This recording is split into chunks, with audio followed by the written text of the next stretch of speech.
Members, and good afternoon to the general public. It is now 1:35 p.m. and with 7 members present, that constitutes a quorum to conduct today's committee meeting. To introduce the members of the committee, I'll start with my far right. We have Representative Richard Lizama. Next to him is Representative Patrick St. Nicholas, and then Representative Vicente Camacho and Representative Denita Yanktamay. Far right. And to my left is Representative Christina Sablan and Representative Selena Bavalta, and we also have Representative Joel Camacho. Good afternoon again, members, and to the general public. Today we are going to discuss House Bill 22-102, which is to exempt public corporations and autonomous agencies from paying the 1% public auditor fee.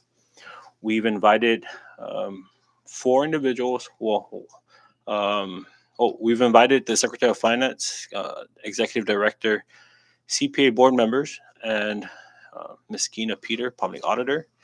And so before we call them up to provide their testimonies, I will open the floor to the general public for any comments on today's one item that's on the agenda. And so at this time, I open the floor for public comments.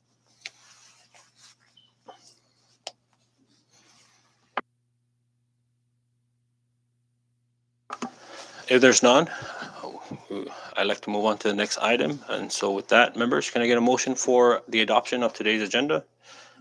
Second. All right, motion was made and seconded. All in favor, say aye. All opposed, say nay. Motion carries. We now move on to the next item, which is the invited testimonies. I did reach out to Secretary of Finance. He mentioned just finding out about the meeting this morning, although the invitation was sent out last week. I messaged him to see if he'll be in today. He has not responded. And so at this time, we do have several other members. And so in no particular order, if any member that was invited to come speak on House Bill 22-102, I invite you to come join us in the chamber and state your name and the entity you represent, as well as your position on House Bill 22-102, and also any recommendations you may have in better making this bill better. And so at this time, I would like to invite any one of those members from these agencies.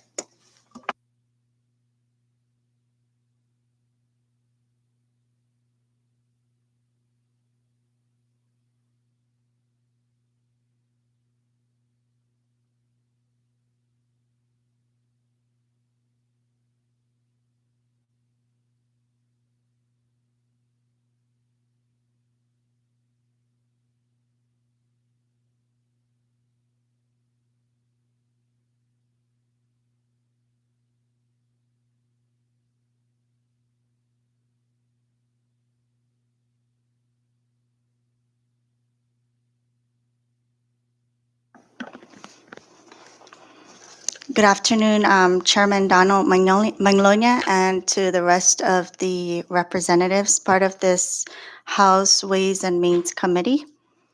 I thank you for the opportunity to provide a statement regarding House Bill 22-102 before this committee.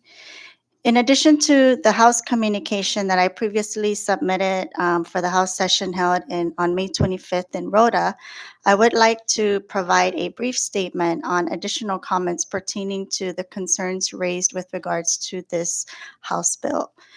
The Office of the Public Auditor, OPA, the Secretary of Finance, SOF, and the Commonwealth Ports Authority Chairwoman, Executive Director, and Comptroller, we all met last week, Thursday, June 2nd, to further discuss the underlying issues driving the proposed legislation. OPA had expressed its concerns regarding the potential impairment of OPA's independence and ability to function and operate. CPA has claims that the driving force for the legislation is due to Federal Aviation Administration's FAA concerns regarding OPA's 1% fee and potential noncompliance with federal requirements, specifically with regards to airport revenue diversion. It was ultimately agreed that a meeting with the FAA is warranted, and it would allow OPA, Secretary of Finance, CPA, and FAA to resolve concerns raised by each party. In fact, a meeting has been scheduled for tomorrow, Tuesday, June 7th, when the FAA members are on island. OPA is of the position that the 1% fee is an allowable cost and should not result in the non-compliance with FAA's regulation. FAA's Federal Register Section V, permitted uses of airport revenue subsection B3, allows for the allocation of indirect costs. Under FAA policy, a portion of the general cost of government, such as cost of the legislative branch and executive offices, may be allocated to the airport as an indirect cost and under a cost allocation plan as long as it is not paying a disproportionate share of these costs.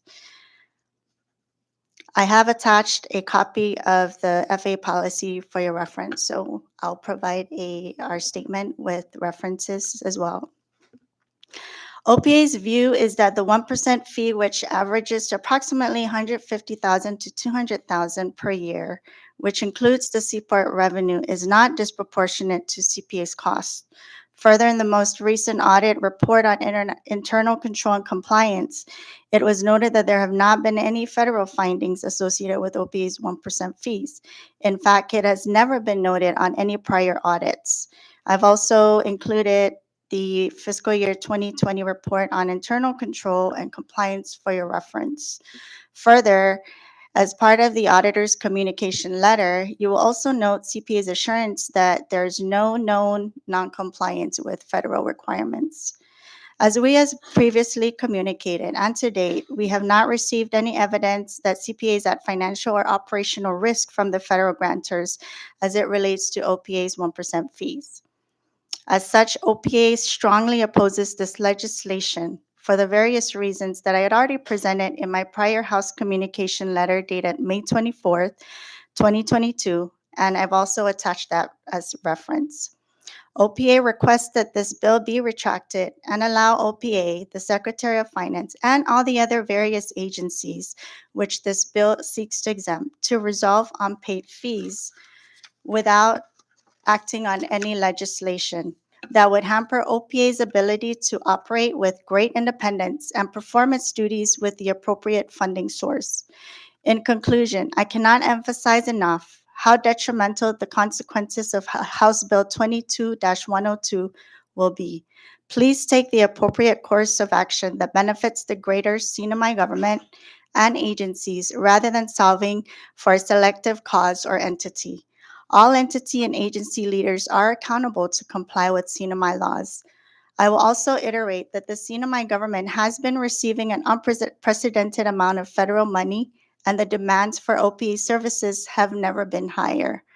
Allow OPA, as a regulatory agency of the CNMI, to function and exist without the continued threat of its funding and independence. We appreciate your time and consideration to share our comments today and also in our prior House communication letter. Thank you. Thank you, Ms. Kina. At this time, I'd like to ask any members if they have any questions for Ms. Kina. Recognize Rep. Sablon. Thank you, Mr. Chairman.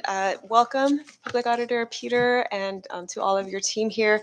I appreciate you mentioning that there will be a meeting with the FAA tomorrow, and wanted to ask if the members of this committee could also participate in that meeting. I will defer to the chairwoman and director of CPA for that. They have made the arrangements for the meeting. Okay, thank you. And then my second question is if you have had a chance to review the letter from Mr. Gordon Wong, the airport's district office manager for FAA, to Mr. Tenorio from CPA. It's dated May 16, 2022. Yes, I have. And in fact, we have a copy of it. And we've also received a copy of the letter that was sent to Mr. Gordon. A copy of the letter sent from CPA to Mr. Yes. Gordon? Okay. And what is OPA's reading of this letter from Mr. Gordon Wong? So as initially indicated, there's nothing in writing that has indicated that there's been such non-compliance. The letter as it reads indicates the 1% fee may be considered revenue diversion. Airport revenue must be used for operations, maintenance, and capital improvements of CPA's airports.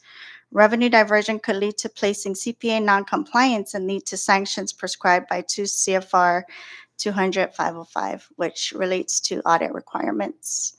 And so, as I mentioned in my prior House communication and in my statement today, there's nothing in writing, nor has OPA been called upon or requested to provide feedback on its views of OPA's 1% fees. So again, this letter is not, I don't see it as a firm communication of such noncompliance. However, I do look forward to the meeting with FAA tomorrow to help clarify the intended communication of this letter. Yeah, thank you. I would agree with your reading. It didn't seem immediately clear or definitive to me either. But I am interested in hearing from both CPA and FAA as well. And then I guess my last question for you is on the section of the public law that already allows OPA to negotiate a different formula, something other than the 1% with autonomous agencies. Is that something that has taken place between OPA and CPA? Over the course of the many years, I would say it probably started back in 2015, where OPA and CPA, of course, that predates my time. There have been communications with regards to a couple of matters. One, on the statute of limitations. A letter was sent to the AG with regards to whether or not the statute of limitations apply with regards to the 1% fee. And also part of that letter to the AG from CPA was a request to identify if a 0.01% was considered equitable in terms of the repayment of OPA's 1% fee. The AG's opinion had indicated the statute of limitations does not apply. Therefore, whatever amounts have been accrued on CPA's books with regards to the OPA's 1% fee should not be written off. It should continue to be carried forward. With regards to the 0.01%, the AG had indicated it was not under AG's purview to make that determination. Thus, OPA and CPA have had conversations with regards to the 0.01%. And so, for example, if you do the math, if you owe $1 million and you're proposing to come and pay $1,000, it's hard to call that a negotiable or even an amount to consider, considering there's other agencies that do have an amount due, but it also did not seem reasonable from OPA's standpoint. And therefore, OPA had indicated in correspondence to CPA at that time as well that it could not memorialize such negotiated percentage. Okay, so what CPA had offered, just to be clear, the 0.01% would have amounted to a little over $1,400. And I believe they used the amount pending of $1,300,000. Correct. I see. Okay, thank you. I yield, Mr. Chairman. Thank you, Rep. Sablan. Any other? I recognize Rep. Camacho. Thank you, Mr. Chairman. And Ms. Kina, thank you or Ms. Peter for making it to today here at the House Chamber and your team. I just have a quick question. I may have overheard that the Senate is also aware of this situation, and I believe that if should this fail to pass the House, that they are primed to actually introduce legislation similar to this in the Senate side. Are you Correct. aware of that? Or? Yes, we've been made aware. In fact, it was on the calendar a couple of weeks ago. So the House session in Rhoda, May 25th, had on its calendar this particular bill. The Senate session that Friday also had on their calendar a Senate Bill 22-51. We did have we did call Senator Guerrero to discuss whether or not that was truly going to be on calendar for voting. We were advised it was not, and they were going to yield to the House bill. Also, we were able to schedule a quick meeting with the Senate President on the morning of Friday due to the fact that OPA did have a professional development day, and we wanted to make sure that we were able to provide feedback or comments if we needed to. We had also communicated to the Senate President our concerns, similar to what we've shared with the House communication. And as you're aware, this was not the first type of bill that was proposed in the Senate with regards to exempting autonomous agencies for their 1% fee. Okay. Thank you, Mr. Chairman. I just wanted to see if you were aware or have spoken with the Senate side. Thank you.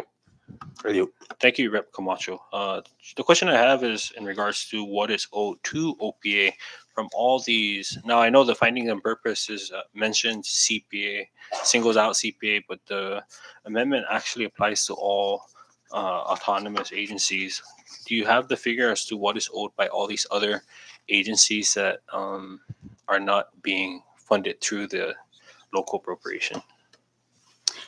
Yes, Chair. In fact, I believe last week, as part of our communication, we had also submitted a work file that included outstanding dues from the autonomous agencies. Right now, I believe it's approximately 40 million. Again, this is just an estimated amount because the autonomous agencies have numbers that they've recorded on their financials, which do not necessarily agree to the numbers that we have. And again, it's a matter that we've tried to work with the autonomous agencies to come to an agreement as to the amount due and also an amount that needs to be remitted.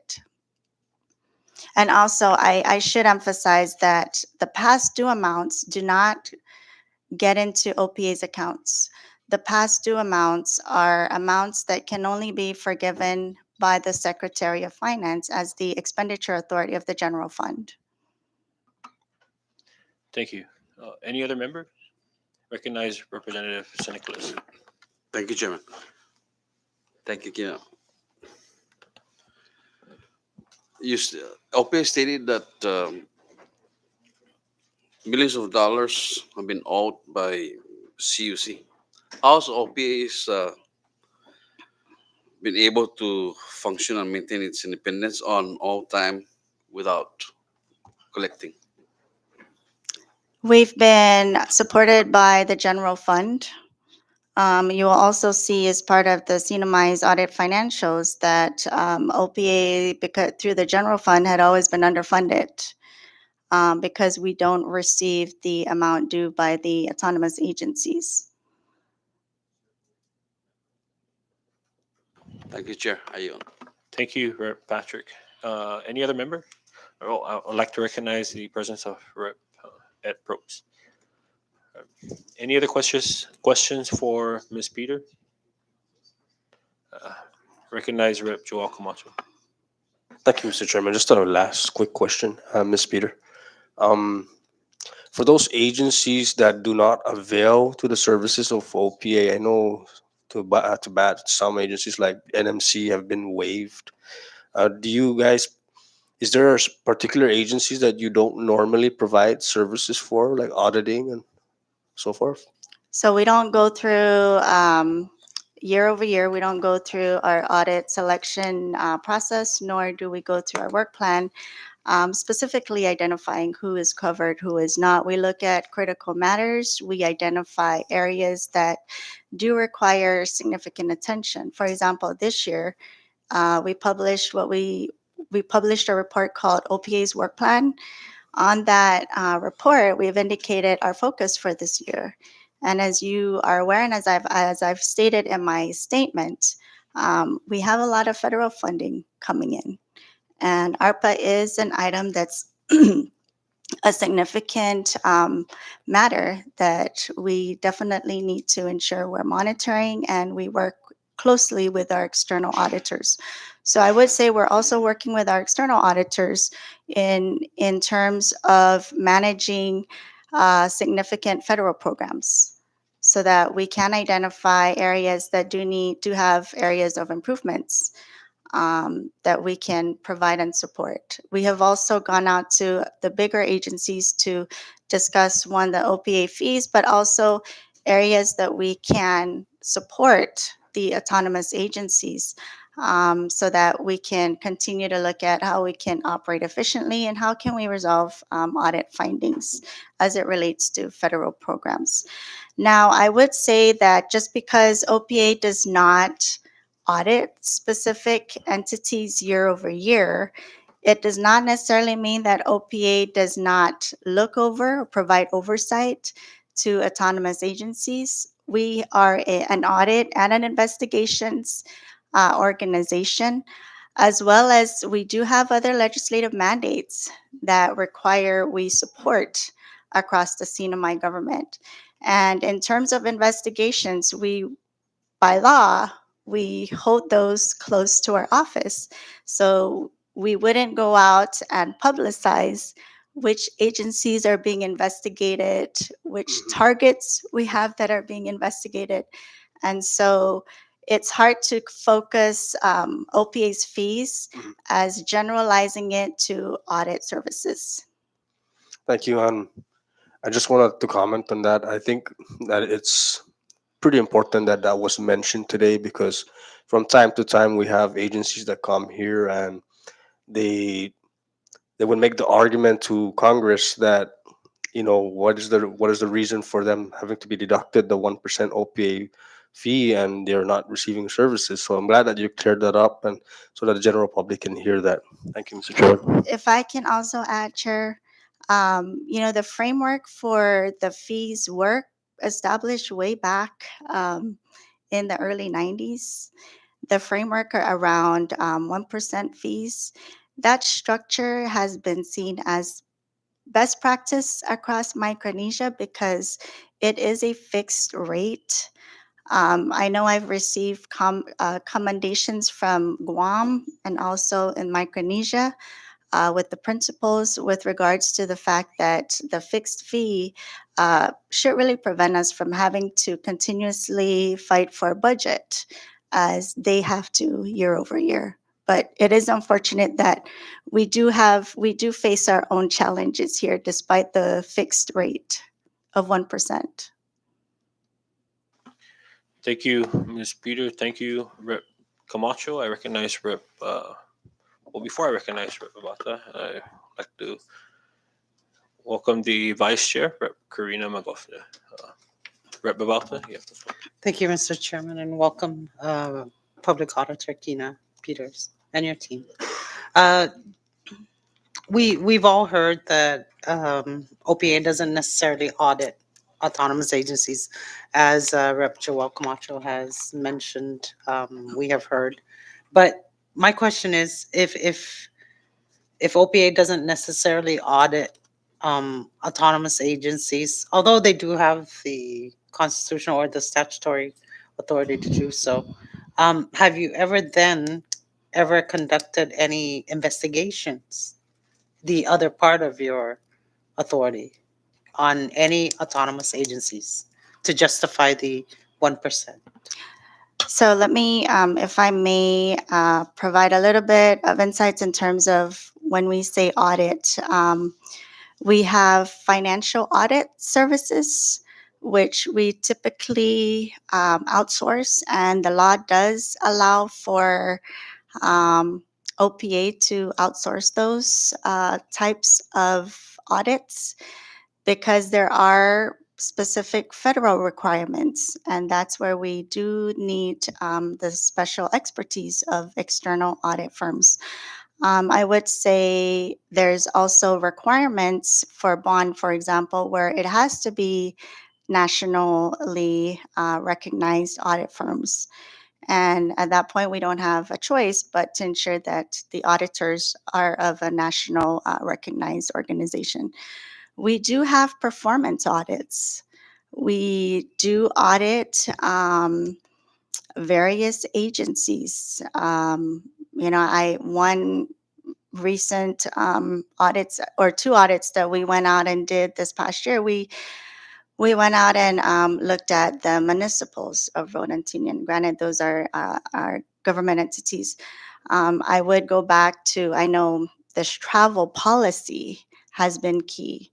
The travel policy audit included all of the autonomous agencies because the team had to go out and get travel policies across the autonomous agencies. And so while we don't necessarily, again, do financial audits, we do go out and look at performance audits, compliance audits in areas where we deem it important and critical.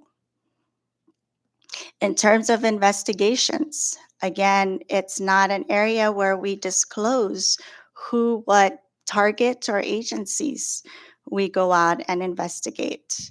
It's by law required that we don't provide any information outside of OPA.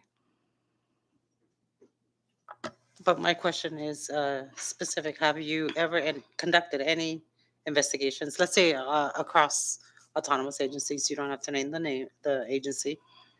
If you can reveal, have you ever conducted investigations? Our investigations would cover all autonomous agencies. With all due respect, Representative, I cannot provide specific information, but they are part of the population to which we provide oversight. So yes, all of the autonomous agencies would be investigated with regards to specific targets. Okay. Thank you. I yield. Thank you, Rep. Babalta. Any other member? Recognize Rep. Probst. Thank you, Chairman and colleagues. Public Auditor, thank you for your time today. I apologize for being late. I just kind of wanted to follow up on that. We often hear that that OPA is not needed because they're not performing audits, but that's not your only job. Is that correct? Correct. And that's, I think, something that my colleagues and I have tried to point out is that you guys do have a tip line, and you do receive anonymous comments and feedback and input. And I am sure, I'm pretty confident, because it is anonymity is accepted, that you must get a lot of these sent in on a regular basis. And wouldn't that certainly cost manpower hours, time? And if there was something to that tip, it would warrant an investigation. I just think it was really more of a comment, not so much a question, but that is something that does take some time for OPA, for yourself and for your team of investigators, and to go through each and every tip that seems relevant. Is that Absolutely. Absolutely. Yeah. We are required by law too to close out any tips or complaints. So they have to be dispositioned at some point. Thank you. I yield. Thank you, Rep. Probst. Last round. Any other member? I recognize Rep. Sablon. Thank you. Just a few follow-up questions. Has OPA negotiated a formula other than 1% with any other autonomous agency to date? No, we haven't. And the law reads a little bit interesting because it says the greater of 1% or any other amount agreed upon. Of course, regardless of what the amount will be, the law states it has to be the greater of. Okay. And then my next question is, how would you address the proposal in the bill that would require OPA to come up with a rate structure for all its different services, including but not limited to auditing? I also noted in my House communication that the fact that OPA is now going to be required to identify a revenue stream, determine the appropriate calculation, is going to potentially impair our independence. Why wouldn't we go out and audit or investigate an entity that can pay the most? So how do you draw the line in terms of independence when you're also trying to figure out a way to fund your own entity? And quite honestly, OPA was created as a cost center. And as I mentioned earlier, the framework that the founding fathers had put in place with regards to OPA's 1% fee. And as I've also stated in my statement, it's really an overhead cost of being a government entity. Mhm.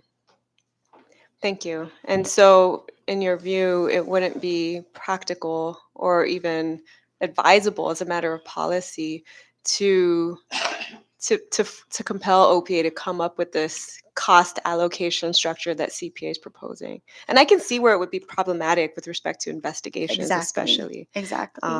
Okay.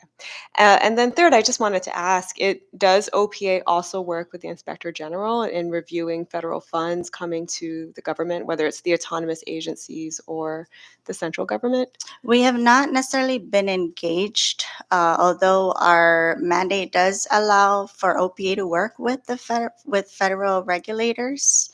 The DOI is the cognizant agencies of the audit reports that come out of the CNMI government and autonomous agencies. And so we are available to engage and work with them. I do say from an investigation side, we do work with the US government in conducting investigations when it's outside of the CNMI within the federal oversight. Thank you. I yield, Mr. Chairman. Thank you, Rep. Sablan. We'll take the last one with Rep. Selena Vivalta. Thank you, Mr. Chairman. If all government agencies who were required to pay the 1% OPA fee, how much does OPA anticipate per year in that type of? Year over year, our budget has been fairly between 2 million and 2.3 million.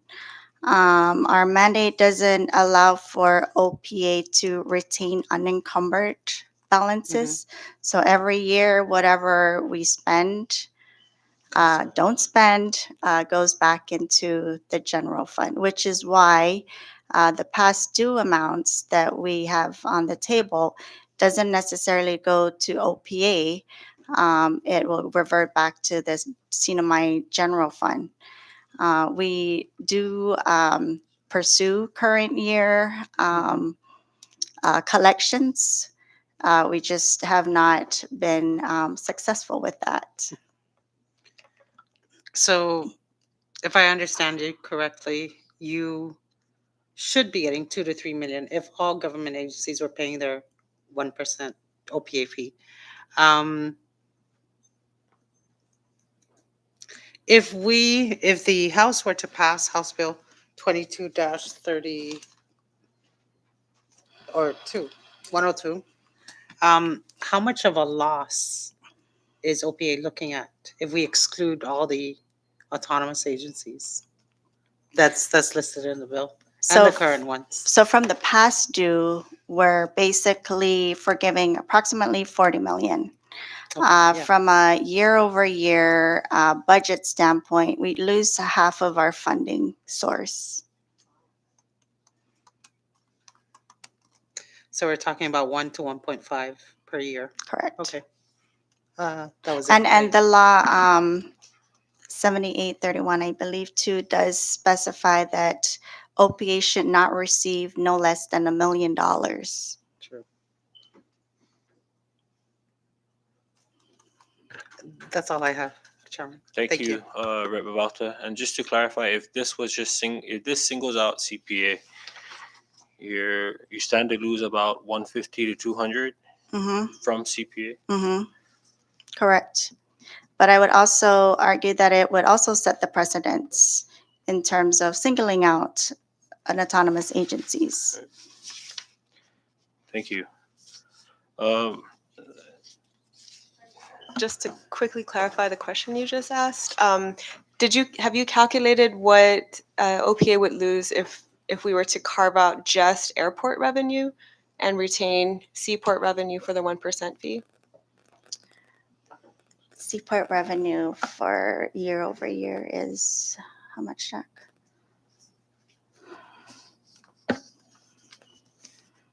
I think I have that. I thought we prepared that.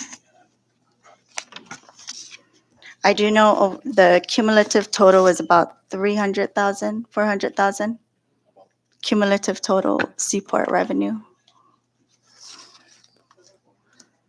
Thank you. We'll get clarification from CPA. Okay, at this time, we'd like to thank you, Public Auditor Peter, for coming in today and providing your testimony. If you have anything written that you would like to provide the members, Yeah, I'll pass that. I'll have our sergeant at arms Okay, like that. And at this time, do you have anything you want to close with? nope, that'll be all. All right, Thank you. Thank you for coming in. And my apologies, Secretary. I'm not sure if you were here when I mentioned you weren't here, but if you were, my apologies. Thank you for coming in today. We do have the Secretary as well as CPA board members and Director Tenorio. And so if you guys would like to agree who would like to go first, we'll leave that up to you guys.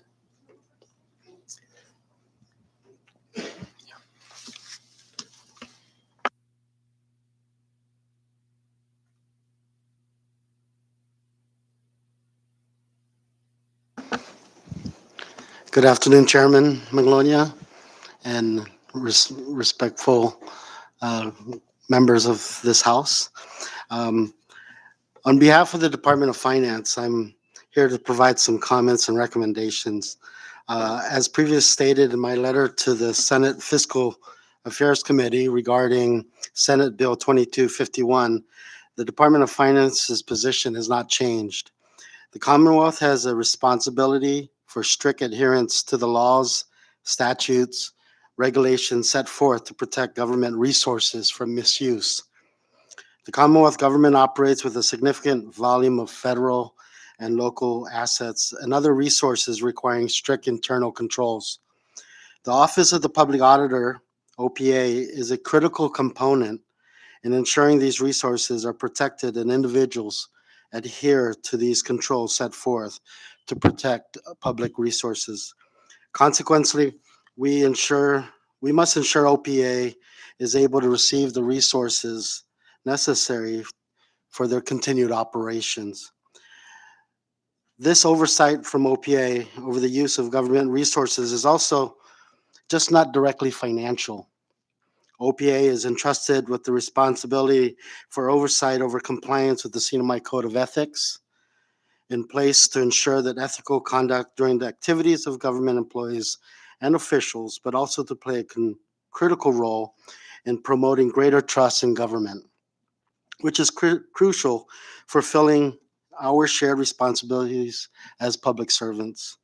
This includes the employees and officials of public corporations and autonomous agencies.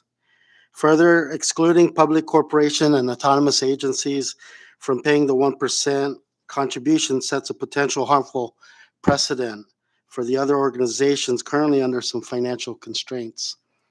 The compounding effects of additional exemptions to this funding model for OPA would diminish the resources for an already underfunded office. The Office of the Public Auditor will need our support so they may continue the operations that they're mandated by law. Lastly, to allow the Office of the Public Auditor to charge fees for their services will take away their ability to be independent in their audits and reviews of agencies, including public corporations and autonomous agencies. Let us keep the Office of the Public Auditor free from the burden of charging or collecting fees to enforce, to investigate, or to review agencies, and let's keep their independence. OPA serves a critical role in our government, and we need to continue to support and ensure it is successful in their mandates and objectives. With the above reasons, the CNMI Department of Finance does not support House Bill 22-102. I want to thank you for the opportunity to provide this comments, and if you have any questions, I'll be glad to answer from the point of view of the Department of Finance. Thank you, Chairman. Thank you, Secretary Atalik, and thank you again for coming in such short notice. At this time, I'd like to open the floor to the members. And I recognize Rep. Sablon. Thank you, Mr. Chairman. Welcome, Secretary Atalik. Thank you for your very thoughtful remarks. I do appreciate the support that you've expressed for protecting OPA's independence. And I wanted to ask you what your view or the administration's view is of the $40 million that OPA has indicated to us and I think to the administration a number of times that the autonomous agencies now owe to the general fund, resulting from many years of these agencies not paying that 1%. Is this something that you have explored resolving with the agencies, and what are our prospects for resolving it with CPA for that matter? For CPA, as Public Auditor Kenneth Peter mentioned, we did meet with CPA and we did discuss the arrears, and we're in negotiation and into settling that so that so it doesn't hinder CPA's ability to use those funds for critical services that they've expressed to myself and Public Auditor Peter. We are also in communications in terms of their ability to clear that from their financials. My goal as Secretary of Finance is to utilize these receivables that is due to the CNMI government to assist and work out what challenges both due to the agencies and due to the CNMI government central general fund to clean up our books. So I've been in communication with CHCC and CUC regarding their outstanding, and so it is I would say an item in our financials that I've been utilizing to work with them to help them clear some issues in their books. Yeah, well, so it sounds like an issue that both sides need to clear, right? Like, I mean, it would also be in the CNMI's interest to get this receivable cleared from the books. However, you're not talking about settling then. Wiping away the debt, but like working out offset agreements. Is that? That's correct. Okay. Every agency has their different needs, and specific to CPA, we're in communication, early negotiation, and I'm sure we'll settle fairly quickly, as we've already have agreement. We're just going to wait for their legal to draft up a memorandum of understanding and for my office to review. Got it. And sorry, that's with CUC. With CPA. CPA. Oh, Yes. okay. So CPA should be able to clear this off their books before their next auditing deadline. I would hope so. Okay. Thank you. I yield. Thank you, Rep. Solon. Any other member? Recognize Rep. Babalta. Thank you, Chairman. Welcome, Secretary Atalik, and welcome back home. I understand the debt amount may be different depending on which agency you ask for. Help us get a clear understanding. How much does CPA owe OPA, dating back to years of? Their Not arrears is, I mean, I don't have the exact figures. It's roughly around 2.2 million Okay. is the arrears. I think that dates back to 2014 or 2013. I'm sure. CPA. Okay, and I guess we could get further clarification from CPA when it's their time to come up, whether they have those funds on hand or what do they plan to do. But I just had that one question for now. Mr. Thank Chairman. you. Thank you, I yield. Thank you, Rep. Babalta. Any other member? Just the one, Secretary. Is the central government at now in regards to its funding to OPA currently, the current fiscal year? So obviously we budget and allocate 1% of the whole CNMI government's budget. And so every month what the Department of Finance does is we look at all expenditures for the month, and then we take 1% of that and allocate it to the account of OPA. So you're up to date in regards to what is being For owed the to- general fund, we are. Okay. Any other members? I recognize Vice Chair. Thank you, Chair. And hi, Mr. Atalik. Just quick clarification. Did you say 1% of the expenditure or the revenue? That's correct. I transfer expenditures. So, isn't it in the law or in the budget act that it's 1% of the total revenue? I will double check, but I know we're utilizing expenditure. I may be wrong. I'll double check. But top of my head, I look at what we expend for the month, and they And you share, return. and then we transfer out 1% of that. Okay. Hang on one sec. Hey, Job, can you confirm real quick? Is it 1% of revenue or expenditures?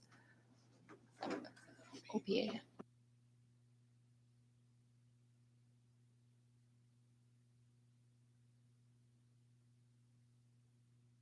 Okay. Thank you. Any other member?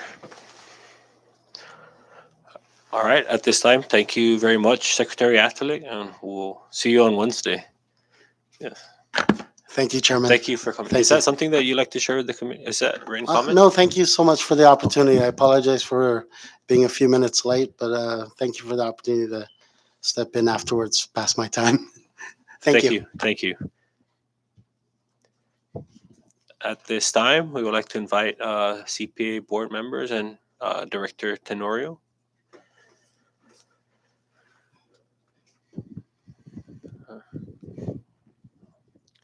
And you may begin with any remarks you may have.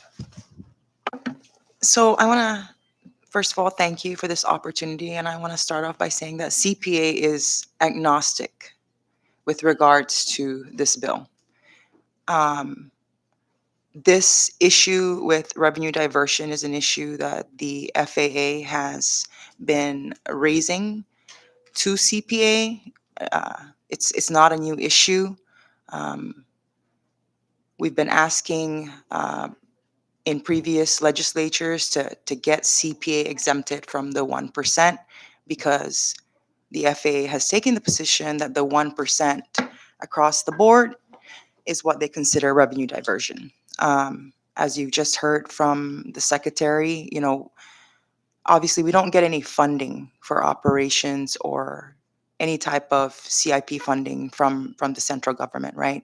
And so we CPA generate our own revenues to be able to pay staff and to run operations. In our conversation with him when we met last week, we spoke about that issue, and he agrees, and that's why we both agreed that we're going to do some sort of offset. So the issue at this point is not necessarily the money. The issue really is just the law itself. It is not our position, it is the FAA's position. We have relayed some of the concerns that have been raised by OPA and members of this body, as well as Secretary Atalig, and it's a position that they maintain. And so I think perhaps it'd be good for some of the members to participate in the meeting tomorrow to kind of hear it from themselves, because this is not something that, we are this is not something that we're willing to die on the sword for over 1%. But we are obviously going to advocate for what they're asking for us to do. They are our federal grantors, right? And if they're saying that it's yellow, it's gonna be yellow. It's not gonna be somebody else's interpretation. So I understand that folks have different opinions as to what constitute revenue diversion. I'm not here to argue with the federal grantor. I'm here basically to do what they're asking of us. And what they're stating is that this violates our grant assurance requirements, and we are in jeopardy of losing millions of dollars of federal funds, to include funding right now that's on the books for the airport loading bridge, the tower. We're in the process of putting out a package to resurface the runway, and that's almost a $30 million project in and of itself. These things are on the line, and this is what they're telling us. Now, anybody who knows me knows I love a good fight, and I love a good fight with the federal government. This is not a fight that I'm willing to go with them just because, well, they are the folks that basically pay for the airport. And so, with that being said, I know Ms. Kina from the Public Auditor stated that the issue of revenue diversion has not been um, cited as a finding in our audits. That is correct. It has not been. And the reason for that is because we have not been paying that. And so if you're not paying it, it's not a finding, right? So it doesn't violate. Um, I think one of the underlying reasons, and I'll let you hear from them directly, one of the underlying reasons that they consider revenue diversion, because as Kina stated, well, you collect that 1%, right? And if you don't spend everything, it goes into the general fund. So that is kind of where the issue comes.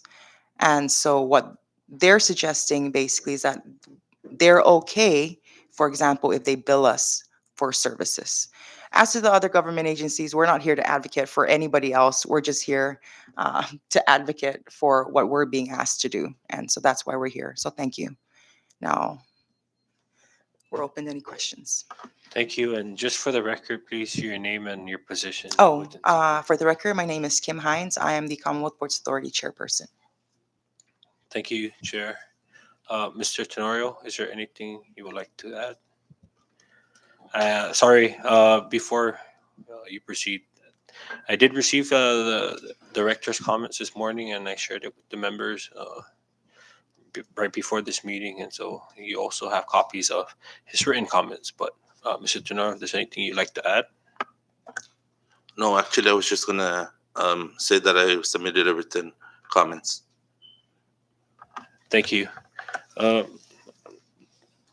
Chairman, if I may, Yes. just a couple of things. So, you know, for us, the issue is not both the airport and the seaport. Our issue is primarily with the airport, right? Because there are different rules that apply with the airport and the seaport. And so we don't have an issue with paying the 1% for the seaport because it's a different set of rules that apply. There's no issue with revenue diversion down at the seaport. Okay. And from what I understand, I think we average about $30,000 a year with regards to that. For where? The seaport? Seaport. So for the airport, it's about 140. Yeah.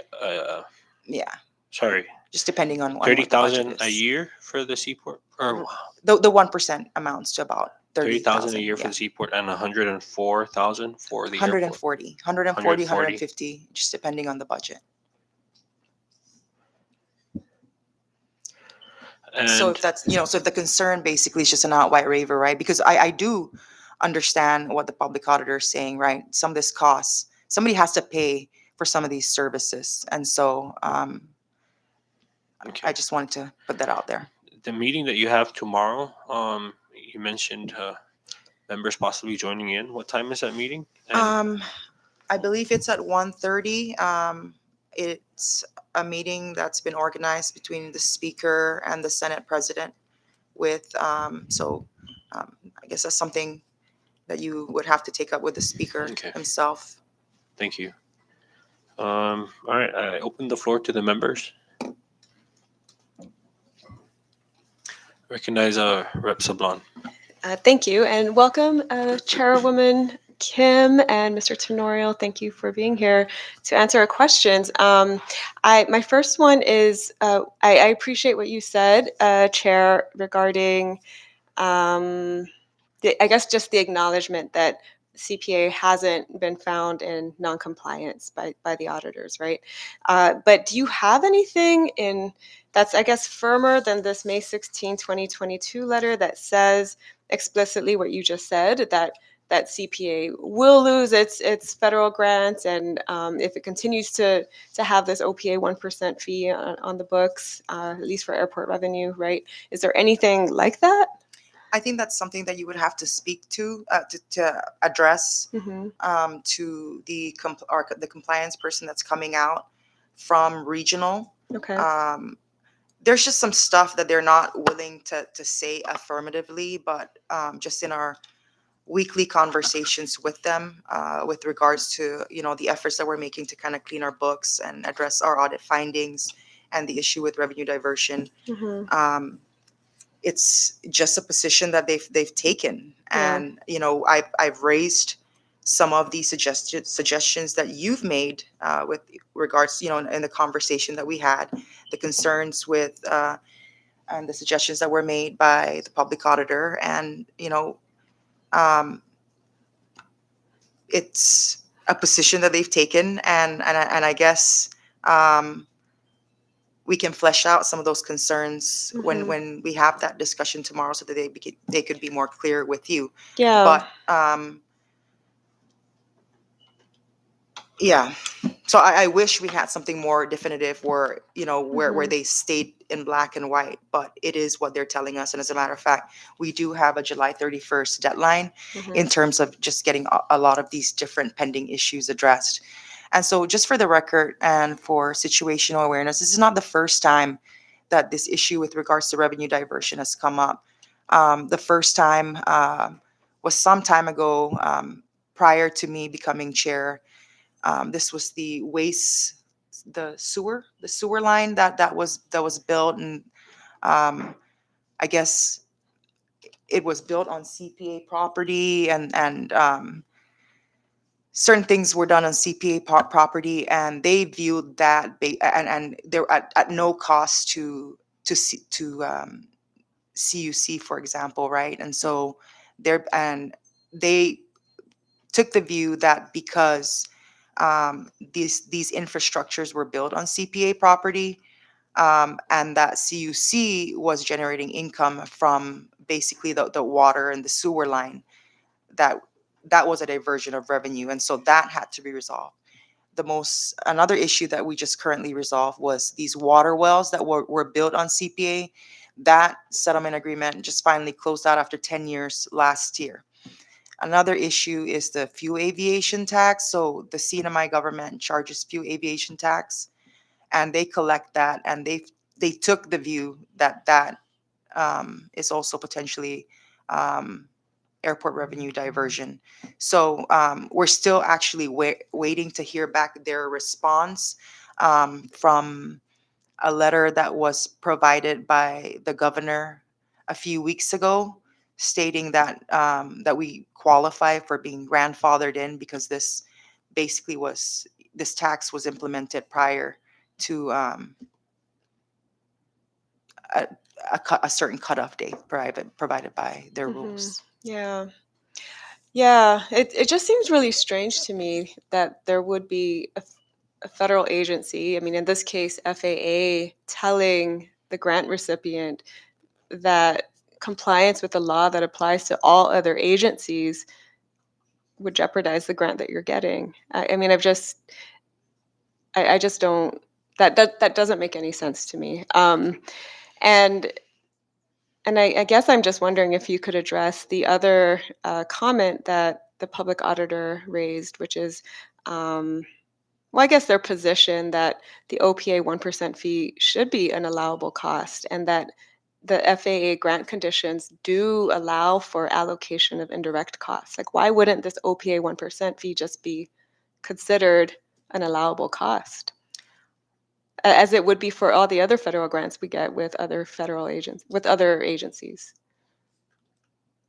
Is You that would have something? you would have to get that clarification from them. I mean, But going CPA going hasn't asked for that clarification? we have, and Yeah. basically the issue is we have to account. So for example, we have to account for every single penny, right?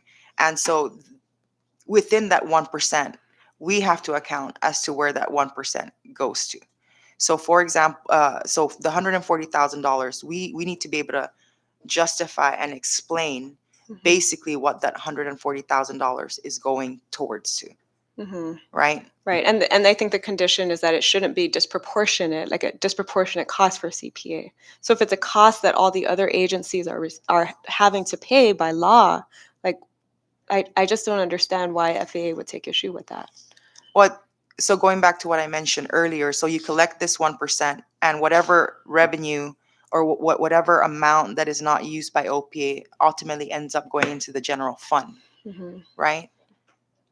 So that money is not actually going in its entirety to OPA. Some of it, if unused, is going to the general fund. So now you're taking airport revenue and funding the general fund. Hmm. Okay. Okay. which is why they're saying, there's no objection to paying for the cost of the service, but Mhm. the cost of the service has to be broken down Yeah. and not by a percentage. Right. And I know you said that CPA is agnostic about this, but do you see OPA's predicament, when it comes to having to come up with a cost allocation for everything that they do, including investigations? Like, do you see where that could be a problem from OPA's standpoint? I definitely see it as an issue, and I don't disagree with the statements that were made in terms Mhm. of, um, OPA's, you know, ability to be able to conduct investigations independently and maintain its integrity and autonomy. That's Mhm. a very serious concern that we should all worry about. And I don't disagree with the statements of the public auditor or the statements that the secretary has made. And that's why the secretary, reached out and say, hey, if it's about the money, we can work this out through an offset because we do charge the central government for their use at the airport. We can't just give them for free, Mhm. right? So, for example, customs, quarantine, they're not just sitting there hanging out and not paying rent. Everybody has to pay rent. So we do get what they're saying in terms of, there's these services that you provide and you got to recover some of that cost. And that's why, it's a weird predicament to be in because we understand OPA's position, we understand the central government's position. We're just in a situation where our federal grantor is saying, unless you're able to basically break down, you know what I mean, these funds and say exactly where it's going and for what purpose, um, then it may be considered revenue diversion. And the reason why they keep saying may is because they can't specifically state until it actually happens, right? And it hasn't happened because you haven't paid. Right. Wow. Okay. And I guess my last question for this offset agreement that you're working out with the Secretary of Finance, so are you confident that that could be worked out before your July deadline?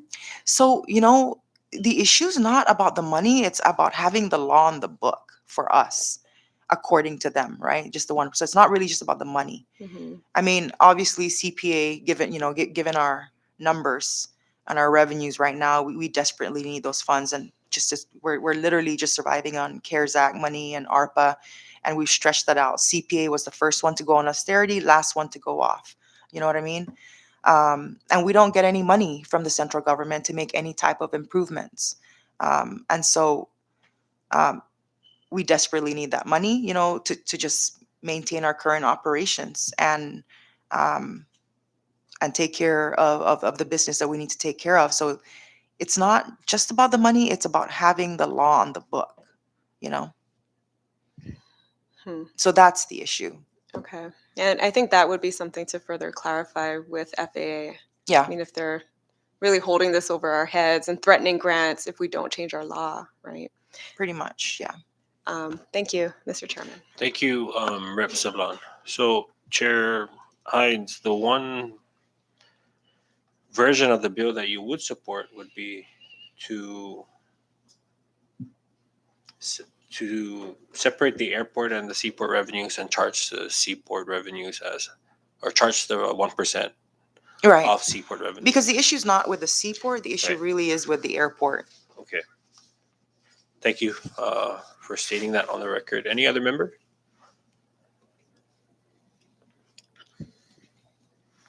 Recognize Rep. Babalta. Thank you, Chairman Donald. Welcome, CPA team.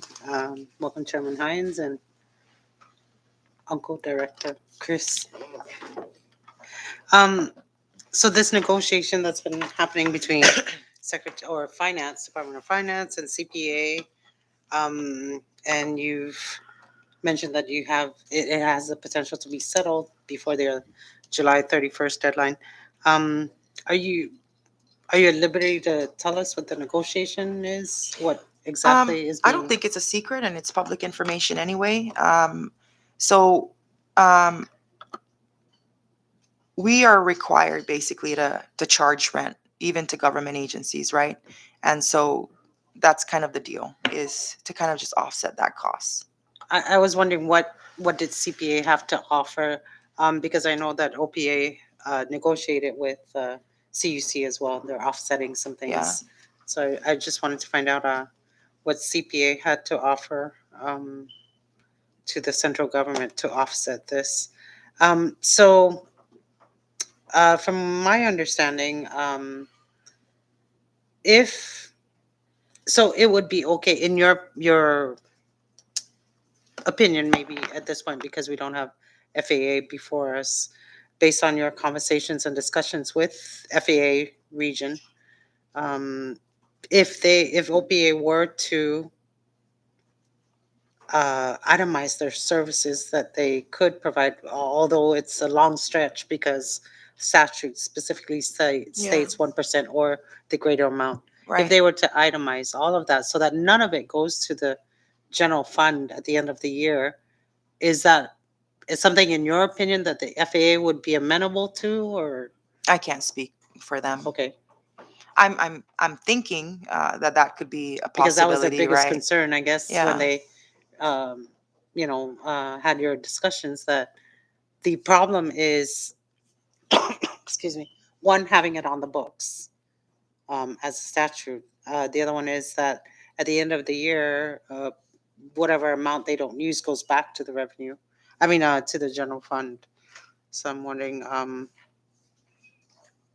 That's it for now, Mr. Chairman. Thank you.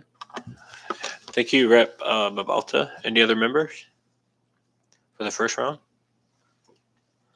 All right, for the second round.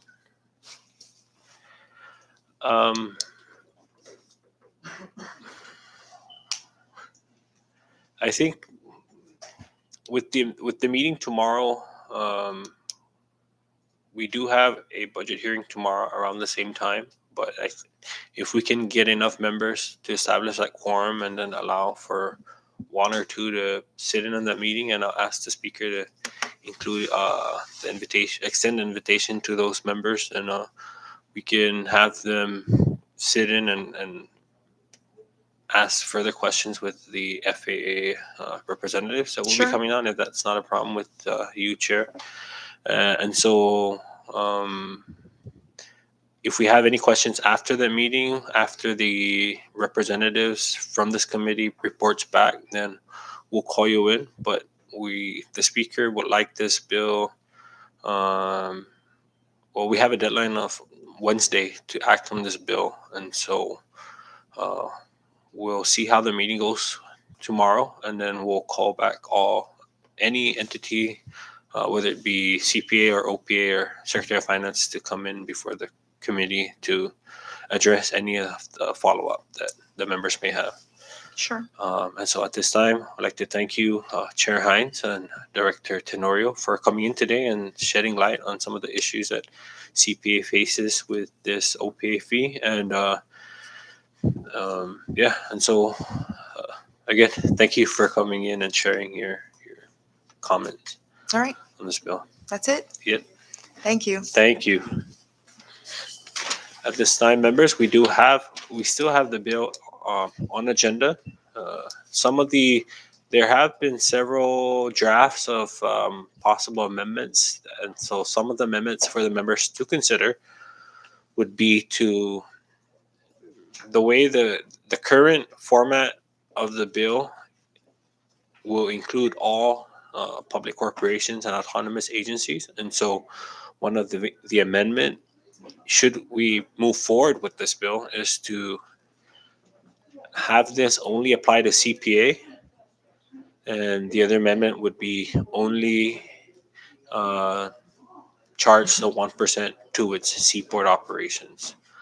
As I've stated, we have a budget hearing on tomorrow at 1 with the judiciary, and so I know it conflicts with the meeting with CPA and FAA. And so if I can get a survey as to who will be here tomorrow, and if we have at least 7 members present, we can send 1 or 2 to sit in that meeting. Can I get a show of hands for those who is available tomorrow at 1 for any meeting? 1, 2, 3, 4, 5, 6, 7, or 8. Ed, will you be here? Okay, so we do have more than 7 members. So, would anyone like to sit in on the CPA meeting and forgo the judiciary? Yeah. Okay. Sorry. It looks like maybe 2. But since Ben's FAA, maybe he can join you, Rep. Sablan. I'll ask the speaker, and then I'll let him know that you two will join him in that meeting. Okay, and so with that, we will table. So recognize Rep. Valta. Just to speaking out, putting my thoughts into words. I recommend that we table this and or ask the speaker for an extension. This is a very serious issue, because we're dealing with federal agencies as well as local. So I recommend, just as you were about to say, to table this, but also with a request for an extension, a short extension from the speaker, because meeting obviously with FAA is happening tomorrow. I don't know if we can get feedback. I'm sure we can from Rep. Tina, feedback as to the sentiments or the environment of that meeting with the FAA. And I do recommend that I agree with the proposed amendments by, at least one of the proposed amendments by CPA to only have CPA on this bill and to charge it to the seaport revenues that they collect. That way, it's somewhat of a win-win situation where we're not totally excluding CPA. And I also think that, based on their recommendation, that CPA should be, and we should remove other autonomous agencies. They don't share the same issues as CPA. NMC certainly doesn't have any revenue diversion issues with their grants, I think. So I think we should exclude the others from the bill. That's all my comments are for today. Thank you. Any other member would like to share their thoughts? I was thinking to recess until Wednesday, and then if it is in fact an issue with FAA, then we can act on the amendments Wednesday morning right before our first agency. Or if if we need a major amendment, then we can table it and request for that extension. So I'll have you guys think about that within the next 5 minutes. I know Rep. Yanktamai has something she wants to say. Recognize. Thank you, Chair. Now, I just want to ask, do we have a list of these autonomous agencies? And maybe you guys have it, I don't. We just, Council. I know council.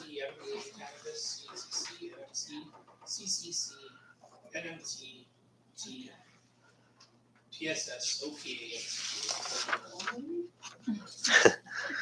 There's 10 of them in OPA and CPA. And PSS is excluded as well as NMC.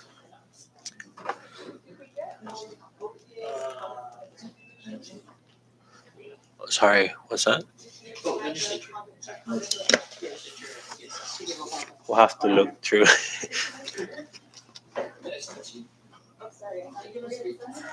No. Right, this. No. This is yeah. Right, Rectum, you still have the floor. thank you. Thank you. Any other members? Recognize Rep. Lizama. Thank you. I guess we need to wait until we find out from the federal whether taking this off will benefit the CPA or not. The question that Representative Tina Zaban asked, that if this gonna affect the fundings from the federal, we need to hear them first before making decisions. But we asked for extension. Okay. Well, what I do want to address is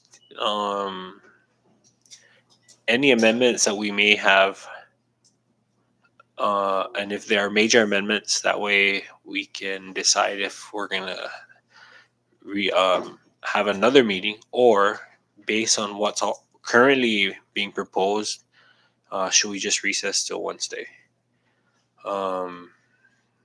Again, some of the amendments that were brought up and Joe has prepared would be to only have CPA exempted and only its airport operations that will be exempted. That would be the committee substitute if all members are in agreement based on the outcome of the meeting tomorrow. And any further amendments can be brought up on Wednesday if we recess. And so I know we have at 10 o'clock also on Wednesday. So if this is going to be, maybe Rep Tina and Rep Ben can let us know tomorrow afternoon if this is something that would require more time, and then we can recess again. So everyone okay with going on recess until Wednesday? Okay. Before we do though, I do have an announcement. We have, oh, sorry.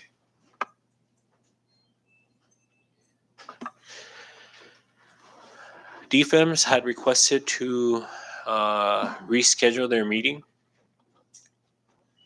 I know that the acting commissioner just got back from a trip and they were scheduled for tomorrow morning. I know before the acting commissioner came back, I was throwing off some dates, but I never got confirmation.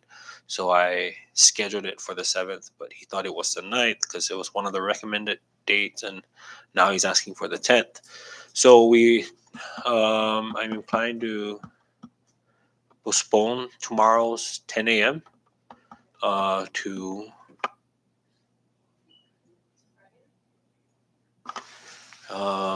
I won't be here, but Rep Karina will take over if everyone's okay with Friday, 10 o'clock or 1 o'clock. 10. The earlier the better. Okay. So I'll send the notice out that we'll postpone till DFEMS till Friday at 10 a.m. And then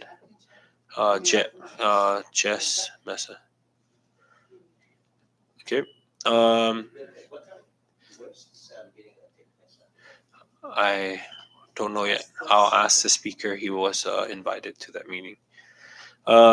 Okay, so for announcement, or you have a question, Rep Yanktamai? Yes. Sorry. Thank you.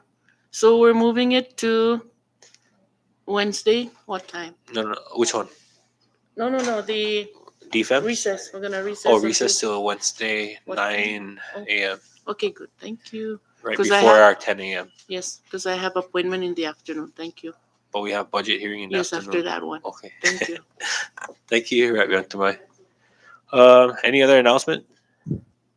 Okay, so we'll meet at 12 or 1 o'clock tomorrow. We'll start the meeting despite the agenda being 10. And so with that, members, we will be in recess until 9 a.m. Wednesday.